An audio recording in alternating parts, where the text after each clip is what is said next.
there are so many reasons why I got into teaching. One of the best things is the light bulb moment.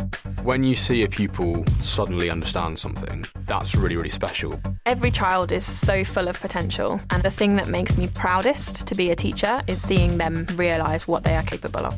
I don't think any other job can give you the same satisfaction. That's why I chose to teach. You could get £26,000 tax-free to train. Search, apply to teach. Selected subjects only, subject to eligibility.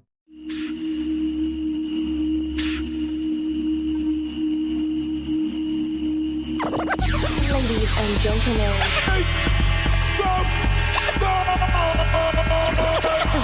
Podcasting since 2005. You were listening to Gamer Tag Radio with your hosts Godfrey, Pete Rock, Paris, Poster. Come on. Yeah.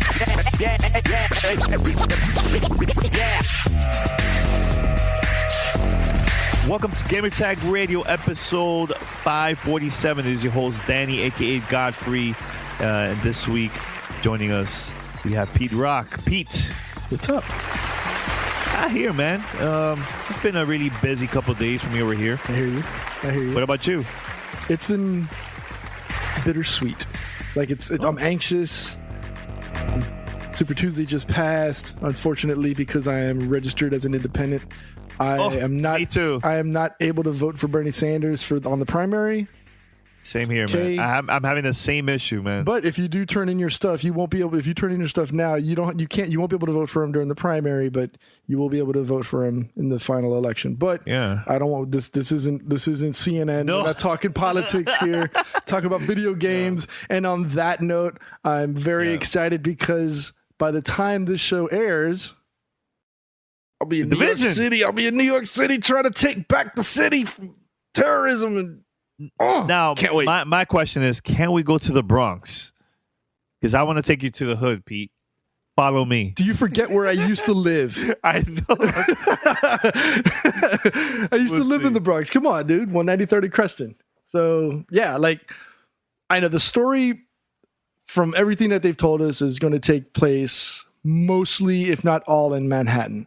Town. The theory, and this is something I think Paris and I may have talked about on other shows, is future DLC, which we'll get to later. Or should we just wait? Just wait until later. Let's save it for the show. Division, can't wait. And also, we forgot, Pete, we also have Patrick here. Patrick, hello. Oh, he got him. The mute button got him. Mute button. The mute button got him. Yes. Oh, you did. Yes. You got me. There you go. He's there. Anywho's, what's up, guys? What's up? Not much. If we're gonna get political for a second, that's weird that you guys don't have open primaries because Georgia had open primaries, so I got to vote. That's but good. Of course, living in the South, I know you don't want to get too political here, but like living in the South, sometimes you literally are throwing, rocks at a wall. Yeah. So whatever, it is what it is. Can't wait for November. Let everyone get their voice be heard. Yeah. Anybody listening to the show, just vote. Don't care. Just vote. Just get out there. It doesn't matter who. Just be a part of the political process. It's your right as an American. Yep. I think. Whatever decision you make, that also is gonna either help the gaming industry or hurt the gaming industry. So make sure, because there's been politicians that they were really against, gaming, and there were some that supports freedom of speech and all that stuff. So just make the right move. That's all I'm saying. Well, Killer Mike said it best. People died for your right to vote. Doesn't matter. Exactly. Just go out there and make a difference. If you don't know who to vote for, vote green. You know what I mean? Green Party. But just vote for somebody. Do your God-given right and do it. All right. That's enough politics. Enough politics. Paris is not here this week, so he probably will join us maybe Thursday. We'll see. So for those that are listening, head over to gamertagradio.com, post your comments over there, and or go to playit.com/gamertag. That's play.it/gamertag, and you could also listen to the show there. And you can find us on iTunes, Spotify, TuneIn Radio, and all other places. We're everywhere. Just subscribe and spread the word. Also, give us a call, 786-273-7GTR. That's 786-273-7GTR. Email us, fanmail@gamertagweird.com. And I know in the previous episode I mentioned this.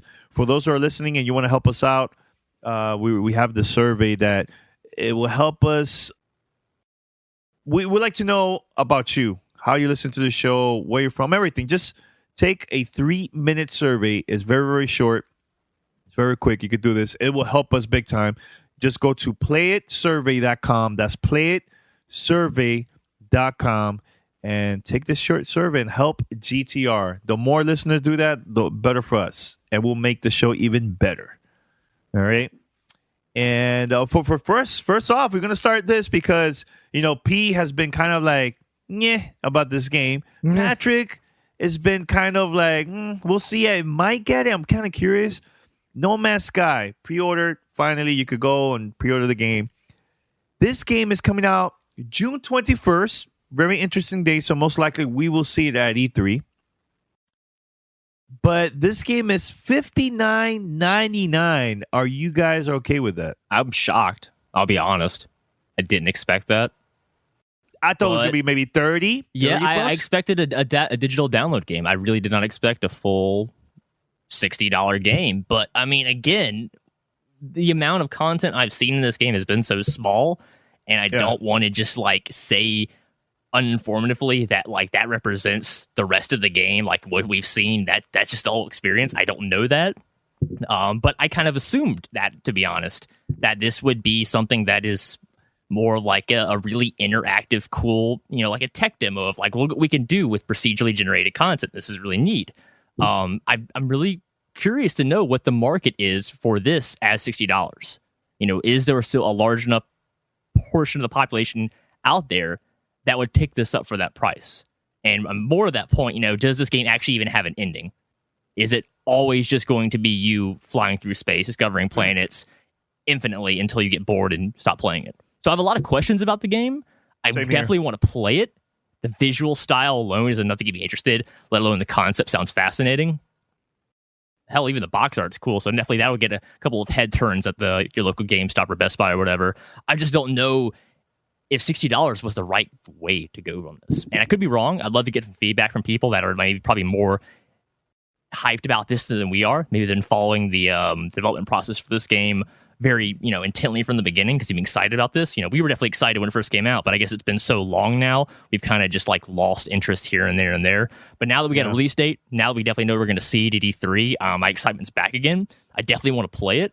I'm just really curious, what the reception is going to be for a game that is so atypical in this style, but also still charging that $60 premium.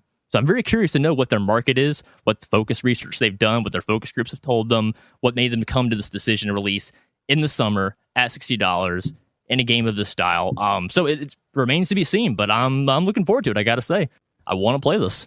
For those that are planning to get the game and knows more about this, let me know why I should buy this game. Because I was very curious at first, but now I'm like, I don't know. I prefer to play other games like Uncharted and so on. I don't know. But we'll be done with Uncharted by then, let's be honest. I don't know what else is coming out in June anyways. Usually June is kind of like a blank space of game content just because, it's that E3 season. But go ahead.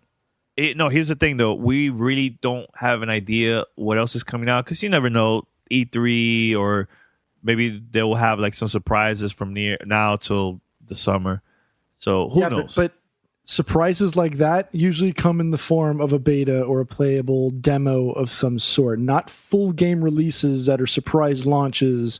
No. I'm talking about more like digital games, some cool digital games. There's some out there. I'm sure they'll but nothing on the but not of a $60 caliber like this. And nothing on a scale of a game like that. So it's really hard to throw out a competition type game that may be some smaller indie type game and then compare it or put it in the same sales space as a No Man's Sky, which has had, I don't know, I'd probably say a rocky marketing campaign from day one because it's really, really hard to pigeonhole it into a game type. I'm still, I'm in the same vein as Poston, and I feel it's very, very difficult to pay $60 for Google Sky Maps. Mm-hmm. I just don't see myself playing for a long time. If they can get away with it, congratulations. In all honesty, this for me would be perfect for a PlayStation VR, Oculus. Yeah, absolutely. For Project Morpheus, this would be a no-brainer. I would definitely. This is one of the first things I would try if I had a Morpheus, but not having one, the excitement is not nearly as there. The excitement is there because I am a hardcore gamer and I do like following interesting new trends and divisions in the norm of gaming. So like I'm already on board because of that. But if I was an average consumer with my $60, they would really have to sell me on this. And this seems like a very strong word of mouth game. I'm sure it'll be, I'm not going to assume, I'm going to like assume this is going to be a critical darling just because of the nature of this type of game, unless for some reason it just like falls completely flat on its face gameplay wise. But the ambition seems like it'll be well received. But will that translate into sales though? I do not know. Yeah, great question on that. All right, but another thing too, once again, Uncharted 4 delayed to May 10th. The more I hear about things like this, the more I'm a little bit worried. Like, why are there? Yes, I mean, this is a very big game for them. You don't think this is no? Like Don't get me wrong. Don't get me wrong. I'm willpower? excited. I'm excited for this game. I'm buying this game day one. I don't know, man. Something. I love the trailer. Trailer looks awesome. But this whole process of them working on this game has been kind of like a mess. Did you read the follow-up, though, on to why it's being delayed? Why it's been delayed, Okay. Pete? So, according to Sony and according to Sean Layden, president and CEO of SCEA, they said that they're postponing the delay to allow for extra manufacturing time to be able to meet the considerable worldwide demand for gamers around the world. I'm going digital, so I don't care about. I don't care about. Okay, but not everybody has that luxury. Not everybody has the money to buy an extra storage unit. Not everybody has the bandwidth or the download speed to be able to do something. This is not going to be a 25 gig download. No, it's going to be 50 plus, 60 maybe. Exactly. Not maybe many 60. people have the luxury of super fast internet to do something like this and be able to play day one. Mm-hmm. I'm talking about me, myself, and okay, I. but you are you, and nobody cares about you. I know there's other people out there that would like to get physical copies. That's fine. More power to you. Look, just today, on Facebook they'll show pictures of like on this day. You see pictures from like 5, 6, 7 years ago. So one of my old pictures was that they show up today. It was a bunch of games. Basically the beginning of my gaming collection. I was looking at it today. I was like, oh my God, thank God I'm going digital for this generation. Put it this way, I had to rent the storage. That's how much crap I have. Okay, so question is, yes, do you still have that mass amount of plastic and containers all over your house of games? I have it in boxes. Okay. Why? Because I've been giving it to my nephews and nieces. Like some of the games, some of them are like way too old for, like it's too much for them, so I don't want to give it to them. Some I've just been keeping it for me, and if I eventually want to play it again, I've been playing like old games here and there. But I've been giving away a lot of games lately, a lot. My family. That's why. Why, you have beef, Pete? No, not at all. You got a lot of attitude today on the show, man. Like, we don't have to throw hands at some point, it looks like. Jesus. No, I'm just trying to say, I mean, that's the reason why they're delaying it. Is that marketing speak or PR speak to try to allay the fears of gamers around the world that have been anxiously awaiting the next iteration from Naughty Dog? Possibly. Who knows? The game has already allegedly gone to Sony and should be wrapping up and going gold by the end of the month. So it's not like they're doing any additional development last minute. They might be doing day one patchwork, but as far as they're concerned, as far as Naughty Dog's concerned, is they've already shipped the game to the manufacturers. They're just that's good. Printing up a bleep ton of boxes and containers and games to get it, to get into the hands of other people. So that game is going to sell like crazy for sure. Oh, absolutely. Now I'm just want to play the single player. I really don't care much about the multiplayer. Same thing with the first Tomb Raider. Like I completely ignore the multiplayer. I didn't care about that. But the story is where it's at, man. Story is where it's at. I want this to be better than part 3. 3, I was very disappointed with the story. 2 was the classic. That's like the best of all of them. So we'll see. But Pete, there was also another game that was delayed, which I think we talked about this a couple weeks ago. Mm-hmm. Miss Cleo is not here today, but oh, that's right. It was a little birdie that told him. Well, a little birdie told. Yeah, Miss a Cleo. little birdie did tell Paris, and we're going to steal his shine now. Yes. Mass Effect Andromeda delayed to the first quarter of 2017. I think this game is going to come out spring of 2017. So most likely, maybe that's first March, quarter. Danny. April. Way to come out. Way to come down the mountain with the tablets there. I know. No. I'm just saying that I know it's first quarter. I'm just saying. My guess, like the month, I believe maybe between March or April. There's really nothing around that time. I think for now. When is coming out? Mass Effect, not Mass Effect. Mirror's Edge. Mirror's Edge. I don't even know. Do they have a release? Is that May? Right? I think May. I don't know if they've got a release date. They do have a release date. They do have a release date for that. Anyways, I think around that time.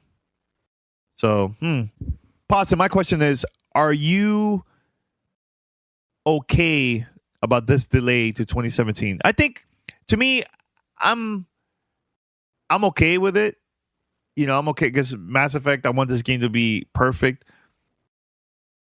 But if I see multiple delays, I'll be like, what's going on, man? There's major changes or what? But your thoughts? No issue, honestly. I think we'll have plenty of games to play by the end of the year. And certainly something of this scale, again, we don't really know what the scale of the game is, but it really is claiming to be an entire galaxy, the Andromeda Galaxy, our neighboring galaxy of the Milky Way. That's quite ambitious, let's be honest. So I don't know if that means that this is the start of a new trilogy, and that this one game is going to somehow encompass that immense scale. There's a lot of questions here. I really would like to give them all the time necessary, because I feel like one of the major shortcomings of the Mass Effect series was they never could really figure out what they wanted to do with planet exploration. Because remember, Mass Effect 1, you had the Mako, and you kind of moon jumped around planets, and the second one, you literally just scanned planets from orbits to get resources, and it just seems like it was all over the place. So I'm curious to know like what the transportation system is going to be like, how I navigate the stars, what the combat's going to be like. So there's a lot of factors there: the voice acting, the story, the narrative, the multiple branching choices, all that good stuff in RPG. Co-op. Hopefully multiplayer returns. There's a lot of things there I want, and I'm in no hurry to play this. I mean, I still have a bad taste in my mouth from Mass Effect 3, so I'm not really clamoring for this game just yet. But when it comes out, I know I really want to play it. But in the meantime, I'm much more looking forward to a lot of other games on the horizon right now, that are not going to be 200-hour RPGs. We're going to have a lot of games this year that are going to be, varying in length from, your typical 8-hour action game to dozens and dozens of hours for JRPGs and Western RPGs. So I think we're covered for this year. So next year, I think, is perfect for them. They'll come out probably in March 2017. They'll have that whole month to themselves, essentially, and sell like a crap ton of copies. Because you think by then, everyone's going to have a PS4 or an Xbox One or a gaming computer that wants one at that point. Because I think by early 2017, you've just pretty much made that choice for yourself. Either you've aligned yourself with one of the two major consoles, you're going with whatever the NX is going to be from Nintendo, or you decide to be like, hey, whatever, I'm going to buy a gaming PC, I'm going to build one, I want to get into that side of gaming. So I think by then, everyone's covered, so Mass Effect will sell very well. I don't think there'll be that many people that will still be waiting until Mass Effect 4 to be like, okay, now I want a next-gen console. Now, it's pretty hard for me to believe that, with a lot of all these games coming out this year to hold us over. So for me, it's fine. No hurry at all for me. And Danny, you were asking about Mirror's Edge. It actually comes out right before E3 this year. I think the only other game for beginnings, maybe first half, would be Scalebound. Scalebound, okay. Well, I know they're saying that, actually, EA's CFO said that Titanfall 2 and Battlefield 5 will release before Christmas. Mm-hmm. That's correct. I find that, don't get me wrong, I'm happy about Titanfall. I'm just finding it weird that two first-person shooters from EA is releasing the same year and around the same time. Well, Battlefield's always going to have that every year response. The good thing is that Titanfall took the year off, let it focus on building more story and more game around the original, and hopefully is moving forward with the title. Great game. it is odd that they're releasing contenders. That's what I'm saying. It's like having weird. Nick and Nate Diaz fight each other in the UFC. It kind of wouldn't make sense. Like I see Mass Effect coming out, like let's say November, and Battlefield October. 2 different games. I get it. But Titanfall 2 and Battlefield, same time frame, like around the same time frame, holiday. They cannibalize their market, and it's just not smart. It's not a sound investment decision, and it's, I mean, not to be mean to Titanfall fans, but that's sending the game out to die. It's just not going to compete. Not necessarily. Numbers. It's not like he said they're both coming out in December. He said before they're Christmas. both coming out holiday season. That's pretty much putting them right at each other's throats. But if you, let's say you put Titanfall 2 September, October, you put Battlefield November, December. Yeah. You're getting a 2-month head start on each other. So while it is technically within the same release quarter, you're giving them each success. It's not like you're throwing them to the wolves like Microsoft did with Tomb Raider. Sorry, I had to go there. Well, I you know what would be good too if they let's say release Battlefield 5 first. Whoever pre-ordered the Battlefield 5 also could try Titanfall 2 beta or something that could like work. that. Like that would work and maybe promote the game. And at the same time, there's going to be a lot of gamers that were curious about Titanfall because it only came out on the Xbox One. But now that they have a PlayStation 4, most likely they're going to go and support that version, you know? I guess the real question is what is the single player component going to be of Titanfall 2 and Battlefield? Because Titanfall didn't have one, and Battlefield single player campaigns have been a joke the last 2 games. So hey, Hardline wasn't bad. Oh, sorry, I meant 3 and 4. Sorry, Hardline was enjoyable. Thank you for correcting. Hardline. Sorry. Yeah, I never played the Hardline. Was it Hardline good? was a really fun. good game. It was like we both show. agreed. We enjoyed it. Solid single player. Yeah, solid. Yeah. Okay. Hey, whenever you can. What is the couch thing when you could take off on a couch? You could drive the couch. Yeah. Oh my god, it's so stupid. It's fun. It's well. Speaking about drive, you know, for those that are listening to the show, I think this is a great way for you guys to make some extra income. And put it this way, I know a lot of people, not only from my family, but also friends. They right now are working for Uber. So look, for those out there, drive with Uber, and it's easy. Go get your Uber smart app phone, and this is a way for riders to connect with drivers, and this will help you to make some extra income, and it's easy by driving your own car, and it's totally flexible. And Pete, like you have a pretty good job. You don't have to quit your day job. You could do this on the side, maybe on the weekends, whenever you want. And actually, it's something that's actually crossed my mind on occasion. While I do side work. I hate saying do like side by side. Anyways, well, I have been known to do side work within my technology field. It's always been something that I've been interested in. I've actually got a friend of mine who actually does this part time. I mean, and it's not like you have to work a 9 to 5. You don't have a boss to answer to. It's you are your own boss. You work the hours you want to work. Yeah. You know, if you want to keep your day job and just do this on the weekends, you're driving around the weekends anyways, pick somebody up and make some cash. Yeah, it's easy. Turn on the app and just drive. That's it. And just pick your hours and you go from there. And it's super, super easy. So look, this is how you get started. Go to drivewithuber.com and sign up. And it's totally free. You could do it right now while listening to the podcast. Just do it from your phone. Just not while driving. That what, Pete? Just not while driving. No, not while driving. Not while driving. And answer a few basic questions about you and your car, and then from there you get approved. And it's super easy. And that's it. And you start driving from there. So remember, make extra cash on your own schedule. Sign up to Drive with Uber today. Go to drivewithuber.com. That's drivewithuber.com. Once again, for those who are listening, drivewithuber.com. And I use Uber all the time. So maybe you'll meet me in the future. Go for it. All right. So, Pete, you're excited. The Division is coming out. Lots to talk about the Division. Woof. Everybody's talking about it. Now, here's a very quick, and I know Pete wants to talk about some stuff, some extra content coming out throughout the year. Mm-hmm. But I know people are waiting for reviews of the Division. It's going to be similar to what happened with Destiny.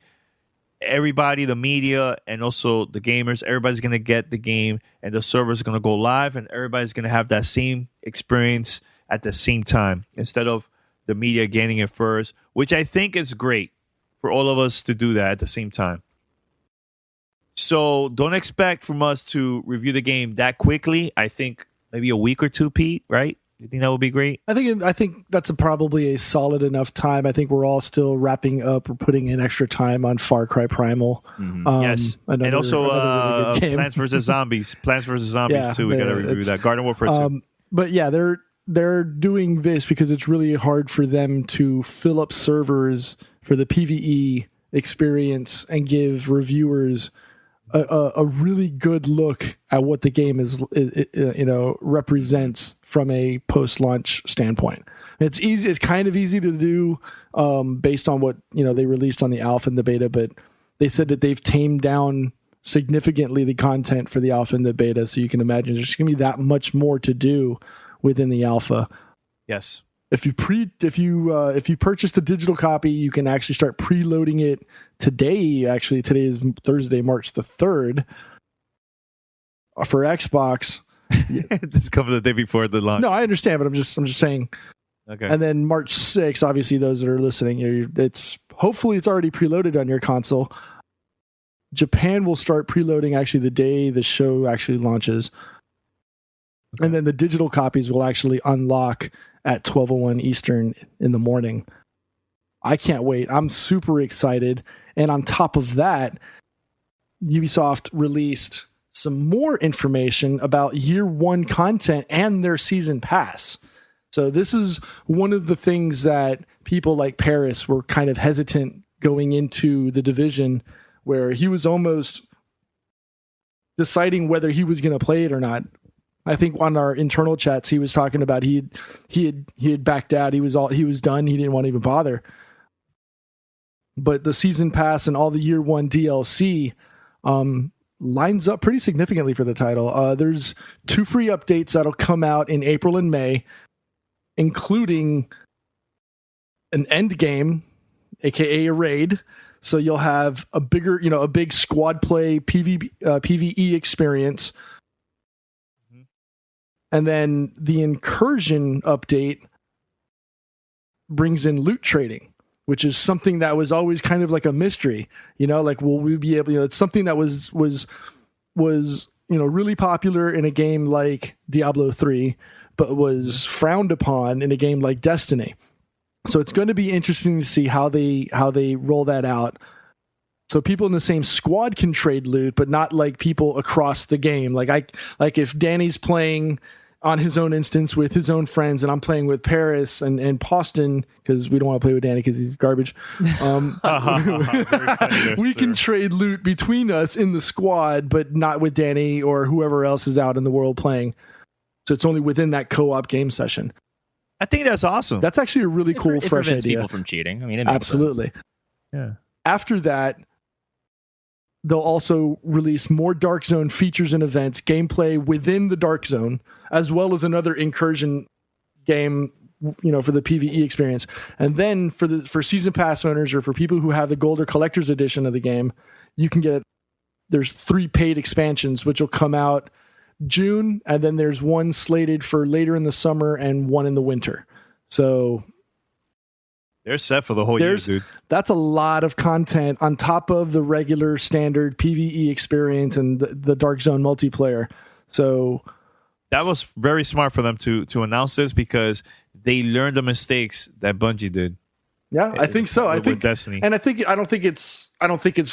actually is fair to say that they used a game like Destiny as the guinea pig. See what they did, capitalize on their mistakes, and they answered the question that everybody has been posing: what is the game going to do besides what they've experienced? And again, it's a lighter experience as to what you've been playing on the alpha and the beta.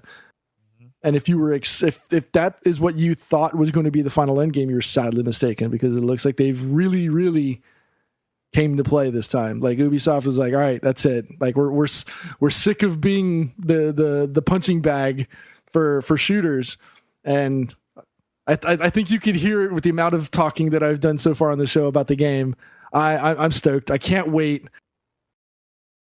Khalif, Stubby, you know I'm gonna be there. Holler at your boy. Paris, let's do this. Let's do this. Well, I'm going to be playing too, Pete. Nah. No, but we should most definitely get up like a GTR night. Yes. You know, maybe do some GTR streaming, throw it up on the Twitches, and do some PvE, PvP gameplay. I think, you know, if we line up a night or two, I'm down with it. I don't know, Boston, how about you? No, yeah, I mean, like I as I said previously, I touched a little bit of the beta, decided that, you know, I'm gonna wait for the full experience. I can see the potential here, but no, Pete, every time I listen to you talk about the game, it gets me more excited about it because, like, this is why I love Tom Clancy games, is the team based combat, and, you know, in an RPG, you know, usually you're playing by yourself in a lot of instances.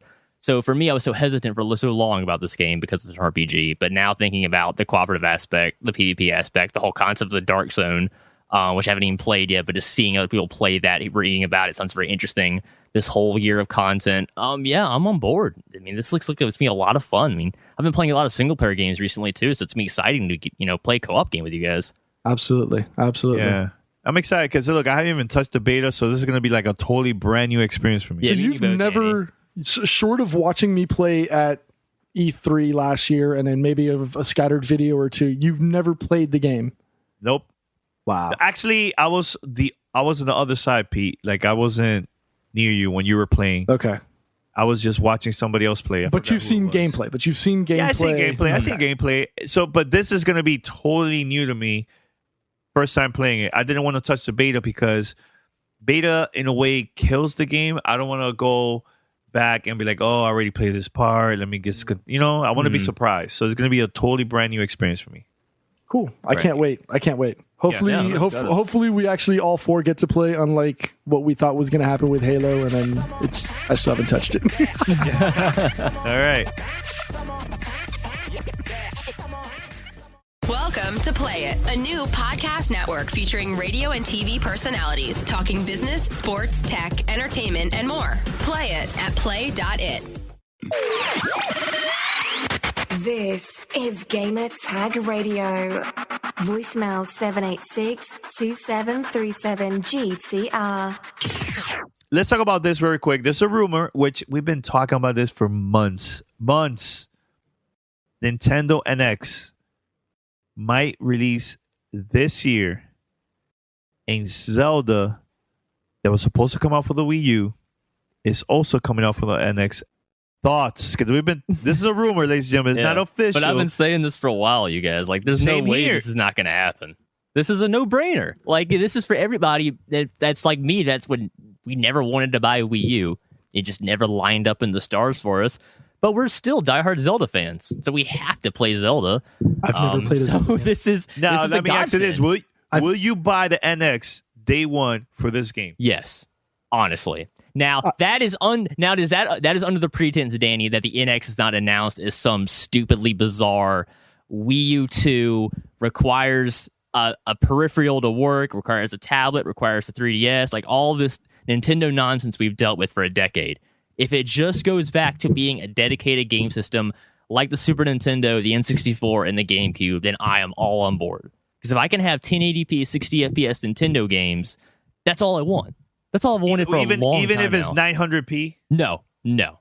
1080p. It is 2016, Nintendo. You have enough money to afford proper GPUs, processors, and RAMs. 1080p, 60 FPS. I will accept nothing less than that. You have to at least be the same standards of your competitors. But there's certain games on Xbox is 900p and also PlayStation. I have already spoken in length about my concerns for the future of Xbox One, and I will let those sit and stand. But Nintendo has had enough time from the Wii U to be like, let's just throw this away and restart. And I'm sorry if you bought a Wii U and if you love it. It's a fun system. I acknowledge that. It's just not for me. I want to see what the NX is. But yes, to answer your original point, Danny, yes, this would get me to buy an NX day one just for Zelda. Because Zelda looks amazing. Again, we've only seen a little bit of it, but an open world Zelda with this new visual art style at that level of fidelity, frame rate, and graphical quality, I mean, that looks incredibly good, especially after the bad taste in my mouth. That is still Skyward Sword. So what about a person like me who still hasn't played a Zelda game? I think this might be a good starting point, honestly. I mean, it looks like it's kind of like the combination of what Ocarina of Time got right, what Twilight Princess got right, and, obviously they're probably taking a lot of other cues from a lot of other popular games, because Zelda has always been a long development title. I refuse to believe that Nintendo makes games in a bubble over in Japan. I know they're looking at what the competitors are doing. I know they're going to take influences from other games and properties to make Zelda a more immersive, larger, open, greater experience. Because, even Aonuma, the director of Zelda, acknowledges that it's gotten kind of formulaic over the years. The Zelda formula used to be gold, but now we almost kind of roll our eyes when it becomes so cookie cutter. So I think this is their opportunity to just do something different with Zelda, like what Wind Waker did. Because for me, Wind Waker is the best Zelda, in my opinion, because of just how vastly different it was and how timeless it is, because it went with an art style that aged flawlessly. The Wind Waker port on Wii U is proof of that, of a game can look that good even by today's modern standards. So I think with this new art style that they're going with, looks like a combination of Twilight Princess's more serious dark tone and Skyward Sword's brighter pastel colors, this is going to be a technology for them that's going to stick. It's going to be eye-popping. It's going to draw people in. And I imagine they're large, open, majestic world for you to explore. Cool combat system. They have these hints of steampunk era technology, so it's going to be a little more industrial this time with the items and weapons you have. So I'm very excited for the potential of this game. So I think this is definitely a killer app. I think this honestly could be the killer app for holiday this year. For this year. Yes. So that's not all, but Nintendo's got more up their sleeve. They're talking about a potential. Well, not Nintendo. It's a rumor. I know. It's a Nintendo rumor. It still hasn't been confirmed, but the person who did who did reveal these rumors is the same person who successfully leaked the Pokemon stuff and Microsoft's Illumi Room project. They got to change that name. That's a bad name. You can't even pronounce it right. Okay. But rumor is that Nintendo might have an exclusive for Beyond Good and Evil, the sequel, similar to what they did with Bayonetta 2. That's huge. If they really can get Michael Ansel to drag himself away from Wild to do that, that would be huge. Now, again, this is assuming that Michael Ansel is involved, because I feel like if it's not Michael Ansel, is it really Beyond Good and Evil 2? Is that them just abusing a name? Well, there's a Devs Play video that has him and Tim Schafer playing Beyond Good and Evil, and they kept dropping Miyamoto's name. So you have an horrible story to tell about this part of the game. A horrible story? Horrible. Oh, please. It was the first time I met Mr. Miyamoto from Nintendo, and we did a presentation of that part. Why were you presenting to Miyamoto? It was during E3, and I think Ubisoft maybe wanted to make a deal for a Nintendo console for that game, and so I just met Mr. Miyamoto and Mr. Iwata. It was the first time. I was like that, taking joystick, and they just hated this everything. What?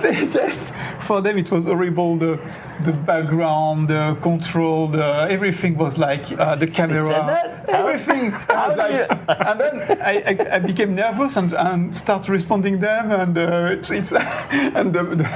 How are they expressing that they hate it? Because I can't imagine any interview I've seen that Miyamoto would be like, I hate this, I don't like this. Yeah, it's bad. Like, look at this. They told me to look at Mario Sunshine, because Mario Sunshine was on the floor.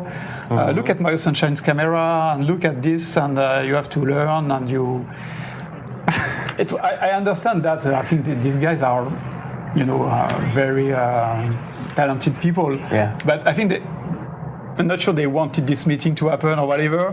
It was a weird European developer game with these environments, and they picked up the hovercraft, tried to go on the mountains, but it was not possible to explore that part, so they were disappointed that they couldn't do that, and they hated the texture.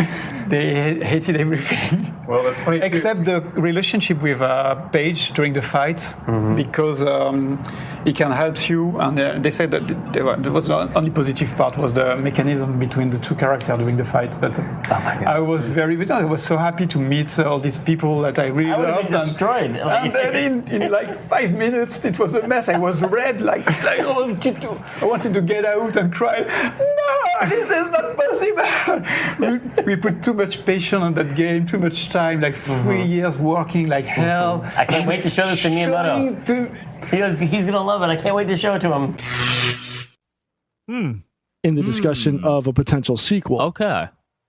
I know that series you're talking about. I saw the one where he did that with Rayman 2 with Tim and Michael, but I did not see the one for Beyond Good and Evil. Right. That's interesting though. I would love it if they would give him the opportunity to make that game, because I know he's dying to make that game. Because let me tell you, because look, we've been hearing this for years, right, Patrick? Yeah. Every time we go to E3, they might show it this year, they might show it. And it's been like that for like it's like 3, so they shot 4, maybe 5 years that already. CGI trailer all went like, oh my God, look at that trailer. And then there was that leaked pre-alpha gameplay, like, oh, look at that pre-alpha gameplay. And then nothing. Silence. Almost Last Guardian levels of just silence. At least we know Last Guardian exists. Beyond Good and Evil 2, I have no idea what the status of that is. Imagine they could put that off for NX exclusive 2017. Huge mic drop. There's Absolutely. a lot of people that's what really they need. You know what they need to do? They need to go hit up Kojima too and get Kojima to make a game for the NX. They need to go find every single visionary game director and game creator out there on the planet and bring them into the NX program immediately, because that is how you sell a hardcore gaming system. You bring in literally the best of the best developers from around the world, away from their usual, probably, contractually obligated games they have to make, and give them the intellectual freedom to make what they want. Because people that would buy an NX would automatically be receptive to those kinds of experiences. Seeing those names, like Tim Schafer. What if he made Psychonauts 2 just for the Nintendo NX? Like, that would be huge. Like, there's a lot of people they could reach out to. That would be the game that would get me to buy it first day. Really? Psychonauts. Psychonauts was a nuts job game. That was so much fun. Yeah. You see where I'm going with this? Like, Nintendo, please hit up these developers. Here's the thing. I'm wondering how. Is Nintendo going to have an official press conference? Enough of this video. They stuff? have to. They cannot announce this with a Nintendo Direct. That would be so stupid. They can't, because that's great for the hardcore That's fans. fine for game announcements. But like the regular average announcement. person that just watch TV and they watch CNN and MSNBC and Fox News, and they see like E3 during the week of E3 on the news. Oh yeah, Nintendo announced. They're not going to show Nintendo Direct. They're going to show the actual press conference. It looks more legit, and it's great for those like investors and retailers that can start hyping it up. And I know for a fact, if they do release this console this year, they're going to put millions and millions of dollars for marketing, man. Absolutely. They have to. So, but speaking of E3, it's not looking good for E3, man. I don't know. Every day I hear some news about another company not being there. Activision, which also has one of the biggest booths over there at E3, they're not gonna have a booth. They're gonna depend on their partners, for example, Sony, for them to show their games that's coming out for maybe the holidays and next year during their press conference. And maybe they will have like a small meeting room for the media that could check out like the games and stuff behind the scenes and stuff. But so that's EA and Activision without a major presence. Kind of a big deal. How do you walk into that South Hall and not have so those two massive booths throwing sound and light and colors at your face? Like how that's a lot of space. That's a lot of space, dude. A lot of space that's gonna. Oh my god, I don't know, man. I'm a little worried about that, man. No Activision, no EA. They need to make changes, man. Yeah. Have this public at least a day or two to open to the public, and have the rest for like media. They need to make changes, man. Yeah. I can only hope that extra floor space will go to Oculus Rift, Morpheus, and Vive, because that's really what I actually care about this year at E3, is how far VR has come now. I'm excited for games. Don't get me wrong. I'm super excited for the NX, definitely. But I really want to try more VR, because this probably might be the year where we have to start proving to the average consumer that, hey, you might want to try this. This is kind of a big deal. And, as Paris mentioned before, he wasn't on board until he tried it. Can you imagine how the average non-hardcore gamer feels about that? I mean, they probably think of it as a joke, because you really don't know until you try it. That's the beauty of it. But like, it's kind of hard to be in an event, be invited to an event, be in an area with that's present. It's just not feasible for a lot of people. And I really hope that they can start making this stuff more available to the public, because this is not something people are going to pick up unless they try it. Simple as that. So, I mean, I kind of hope that's a bigger presence at E3 this year. Woof. Pete, anything else from that? No. Before we, is there anything else? Aren't you worried? Because are you worried? Because this is Activision too. We used to go there every year to their booth, man. If they do the same thing similar to what EA is going to be doing, they're not going to do that. Focus their energy on one-on-ones or dedicated interactions versus.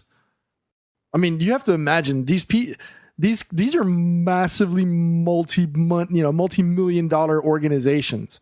The amount of money, time, and resources that goes into setting up one of those booths is a minimum. Like, I'm sure that by the time E3 2015 was over, 2 or 3 months later, they were already in development for what they were going to do the following year. So while some might see this as a cost-cutting maneuver, this, I don't know. We'll see what happens. I mean, I don't know if Activision's going to go so far as to go and do like an EA Plays type thing that, what EA is doing with the consumer in mind. It'll be interesting to see. Again, it's going to be weird walking into that South Hall and like, what are they going to cover up all that extra space that's no longer going to be taken up with those two massive giants? Guys, put it this way. For the listeners out there that have never been to E3, every time we go inside, you know which one is the loudest booth out of all the booths? EA. EA.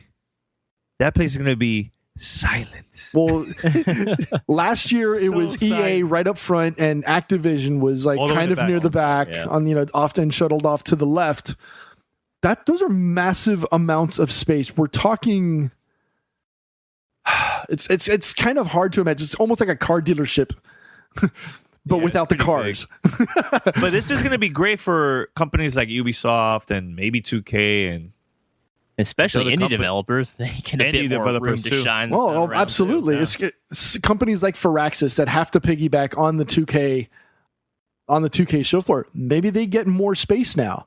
I'm not saying 2K and Firaxis is going to have a space there because their game just came out, but I'm just using them as an example because it was the first name that came up, and actually they were right next to the EA booth with 2K. But yeah, it's going to be a very interesting. This lines up the potential for maybe more indie developers getting their faces and getting their wares out, and hopefully it's less like less bad hardware from other countries taking up valuable real estate space.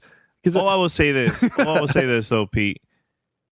This is going to be a very, very interesting E3. Mm-hmm. It's going to be weird.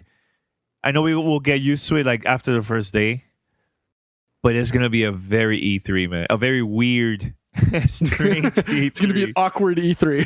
It is, because it's just the changes, with EA having that open event, which I think is great, but then not having a booth there, I don't know, it's just, and who knows, we might hear other announcements from now till June of other companies doing part of the same exact thing.